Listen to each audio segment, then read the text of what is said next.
Salut, bienvenue sur Spamat, la chaîne qui te spamme de maths. Je suis Médéric Niot, professeur particulier de mathématiques depuis 2020 et vulgarisateur sur Internet. Aujourd'hui, je te propose ce petit exercice de niveau Bac plus 1. On le retrouve en MPSI, MP2I, PCSI.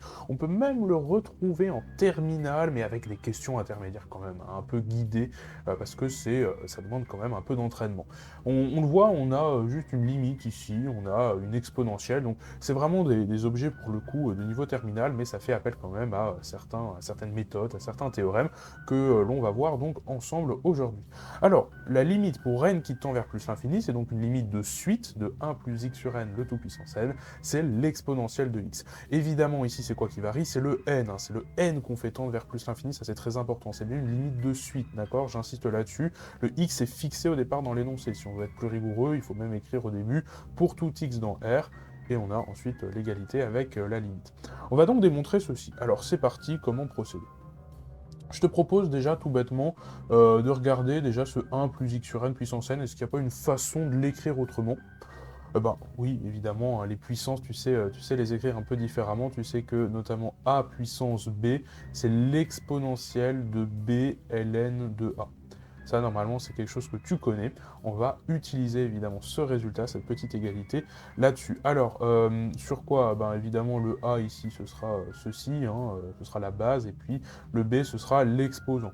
Ce qui nous donne donc tout simplement que 1 plus x sur n, le tout puissance n, ça, on peut évidemment l'écrire autrement, à savoir exponentielle, que je vais écrire exp, parce que tu vas voir qu'il y aura beaucoup de choses à l'intérieur des parenthèses, exp de donc b ln de a, donc ici ce sera n ln de, donc logarithme népérien de ce qu'il y a dans les parenthèses, à savoir 1 plus x sur n.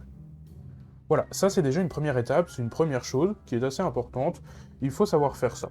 Une fois qu'on sait faire ça, on analyse. Qu'est-ce qu'on nous demande, hein? Pour rappel, qu'est-ce qu'on nous demande? On nous demande de montrer que ce truc-là tend vers l'exponentielle de x. Ok, l'exponentielle de x qu'on peut réécrire exp de x. Bah là, regarde, on a du exp ici, on a du exp ici. Qu'est-ce qu'il nous reste à montrer? Évidemment, par continuité de la fonction exponentielle, ça marche parce que la fonction exponentielle est continue, sinon ça ne marche pas. Il nous reste juste à montrer que ce truc-là tend vers x. Si on arrive à montrer que ce truc-là tend vers x, alors toute l'expression va tendre, évidemment, par continuité de l'exponentielle toujours, vers exponentielle x, et donc c'est gagné, on aura démontré notre résultat. Donc finalement, l'exponentielle, maintenant, on s'en fiche, hein, on peut la virer, on va juste s'intéresser à ce qu'il y a dans les parenthèses, on va prouver que ce truc-là tend vers x. Alors, c'est parti, allons-y. Prochaine étape, s'intéresser uniquement à ce qu'il y a dans les parenthèses. Donc n ln de 1 plus x sur n. Ok. Bon, là, t'arrives à voir quelque chose d'intéressant. Bon, là, a priori, pour l'instant, je vois pas. On va peut-être essayer de trouver quelque chose. Le ln de 1 plus quelque chose, ça te fait penser à quoi? Ln de 1 plus... Ah, ça fait penser quand même aux équivalents, peut-être que tu as dû voir, les fonctions équivalentes à quelque chose dans un certain point.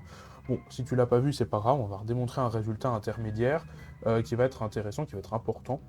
Ce résultat intermédiaire, ce sera celui-ci. La limite pour t qui tend vers 0 de ln de 1 plus t sur t, ce truc-là, c'est égal à 1. Ça, c'est un résultat super important qu'on va utiliser aujourd'hui, et ce résultat, ça s'appelle simplement l'équivalence de ln de 1 plus t avec t en t égale 0, en t qui tend vers 0. En fait, le ln de 1 plus t, on dit qu'il est équivalent à t quand t tend vers 0, parce que tout simplement parce que ça donne 1. Donc ce quotient tend vers 1. Alors comment prouver ce résultat très rapidement? Soit tu connais ce résultat, soit tu le redémontres. Tu peux le redémontrer très simplement à partir de la règle de L'Hopital. La règle de L'Hopital qui nous dit, sous certaines conditions, évidemment, à condition que ce soit bien, que tout ceci soit bien défini, la limite pour t qui tend vers un certain nombre a de f de t sur g de t, c'est égal à la limite du quotient des dérivés, c'est-à-dire que je peux dériver f et dériver g, j'aurai exactement la même chose. Évidemment, tout ceci sous des hypothèses de continuité, de bonne définition, à condition que les dénominateurs ne s'annulent pas, par exemple, etc. Bon, en règle générale, quand on vous demande d'utiliser le lemme de L'Hopital ou la méthode de L'Hopital, ça marchera a priori tout le temps, mais il faut quand même le dire à l'oral, hein. En colle, il faut quand même donner les arguments. On va utiliser ceci, la règle de l'hôpital, donc j'appelle comme ça, sur cette limite pour prouver que ça fait, 1, tout simplement. Alors évidemment, le f de t, ici, ce sera quoi? Le f de t, ce sera le numérateur, à savoir ln de 1 plus t, et le g de t, ce sera le dénominateur, hein, c'est-à-dire t, tout simplement. Alors si on dérive f' de t, ça donne quoi? Ça donne 1 sur 1 plus t. Si on dérive la fonction g, donc g' de t, c'est 1, tout simplement. Et donc, la limite du quotient ln de 1 plus t sur t, c'est la même que 1 sur 1 plus t sur 1. Sauf que 1 sur 1 plus t sur 1, quand t tend vers 0, évidemment ce truc-là tend vers quoi? Bah si je remplace t par 0, j'ai du 1 sur 1 sur 1, 1 sur 1 sur 1, ça fait évidemment 1. Et donc voilà, ça permet de prouver très facilement voilà, ce résultat, hein, limite pour t qui tend vers 0 de ln de 1 plus t sur t, ça donne 1. Bon, très bien, c'est intéressant, c'est important. Pourquoi c'est important? Tout simplement parce qu'ici, on va se rendre compte qu'on a quand même quelque chose d'assez similaire. En fait, si tu regardes, voilà, ce t ici, c'est quoi, nous, dans notre exercice? Bah, c'est le x sur n. Bah ouais, on va essayer de l'utiliser avec le t égale x sur n. On va faire en fait ici un changement de variable. Ce serait fabuleux si ça marche, ce serait génial. Eh bien, allons-y, faisons un petit changement de variable. On va poser eh bien, simplement t égale x sur n. Alors, nous, on a une limite en 0. Ça, on sait prouver, voilà, on l'a prouvé. La limite pour t qui tend vers 0, ça fait 1. Mais nous, ce qu'on aimerait avoir, c'est une limite pour n qui tend vers plus l'infini. Et en fait, c'est pas un problème. Si t tend vers 0, ou si n tend vers plus l'infini, ici par exemple, admettons n tend vers plus l'infini, le t ici va tendre vers 0, puisque x est fixé de toute façon. X est fixé, c'est un nombre, peut-être que x vaut 35 par exemple, on n'en sait rien. Un nombre réel divisé par un truc qui tend vers plus l'infini, évidemment, ça va tendre vers 0. Donc c'est bon, on peut appliquer simplement le changement de variable, avec cette fois-ci n qui va tendre vers plus l'infini. Eh bien, allons-y. Ça nous donne donc limite pour n qui tend cette fois-ci vers plus l'infini de ln de 1 plus... Alors le t ici devient simplement x sur n, hein, par changement de variable.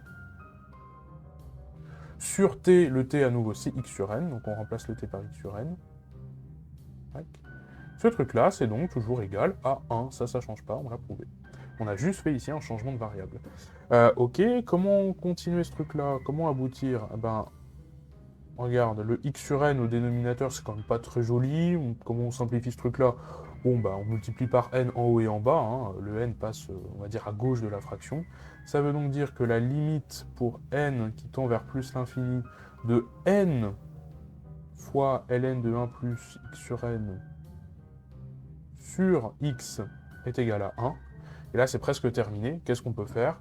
Bah, le x, hop, je peux le mettre à droite. Je multiplie tout par x, à gauche et à droite de l'égalité. Qu'est-ce que ça donne? Ça donne limite pour n qui tend vers plus l'infini de n ln de 1 plus x sur n. J'ai tout multiplié par x, donc il n'y a plus de fraction ici. Je peux juste mettre le n au même niveau que le ln. Ça donne donc, en multipliant le 1 par x, ça donne donc x. Et voilà, c'est terminé. On a prouvé que la limite de ce truc-là, c'était x. Ce truc-là, c'est ce qu'on avait dans nos parenthèses ici, donc ça tend bien vers x. Donc en passant à l'exponentielle, ça tend bien vers exponentielle x. Hein, ce truc-là, évidemment, quand n tend vers plus l'infini. Je peux l'écrire, ça donne, hop, exponentielle x quand n tend vers plus l'infini, et ça démontre bel et bien notre résultat. Alors, il y avait juste un truc où il faut faire un petit peu attention quand même, c'est, bon, ici on a divisé, attention, par x, il y a un x au dénominateur. Évidemment, il faut que x soit non nul pour que ça ait du sens, sauf qu'on peut faire une disjonction de cas que je n'ai pas faite volontairement, parce que c'est pas très utile. On prend le cas x égale 0, le cas x égale 0 fonctionne évidemment, puisque si je prends x égale 0, j'ai limite de 1 plus 0, limite de 1 puissance n, c'est la fonction constante égale à 1, limite de 1 ça fait 1, exponentielle de 0 ça fait 1 aussi. Donc évidemment quand x vaut 0, ça marche. Et quand x est non nul, on peut diviser par x, et on peut faire la méthode qu'on vient de faire ici. Et voilà, c'est donc terminé, on vient ici de démontrer que la limite de 1 plus x sur n puissance n, pour n qui tend vers plus l'infini, ça donne exponentielle x, c'est donc une façon d'exprimer, tu le vois, la fonction exponentielle. Moi je trouve ça assez formidable, assez sympathique comme résultat. J'espère que cette correction d'exercice t'a plu. Si c'est le cas, n'hésite pas à me le faire savoir en mettant un like, un commentaire, en partageant la vidéo évidemment sur tes réseaux sociaux. Je le rappelle, mais je suis avant tout professeur particulier de mathématiques, donc si tu as besoin de t'entraîner avec moi, par exemple pour tes prochains DS, pour tes partiels, pour des concours, des examens, tu peux faire appel à mes services, à toutes mes offres de cours particuliers, de cours collectifs, de formation, de stages intensifs. Tout se trouve sur mon site internet medematic.fr. Le lien est dans la description et en commentaire épinglé. Et si tu n'as pas tout compris ce qu'on a fait aujourd'hui parce qu'on est allé un peu vite, c'est normal, n'hésite pas à poster un petit commentaire, pose des questions et j'essaierai évidemment d'y répondre. Merci beaucoup et quant à nous, on se retrouve dans la prochaine correction d'exercice sur Spamat. Salut!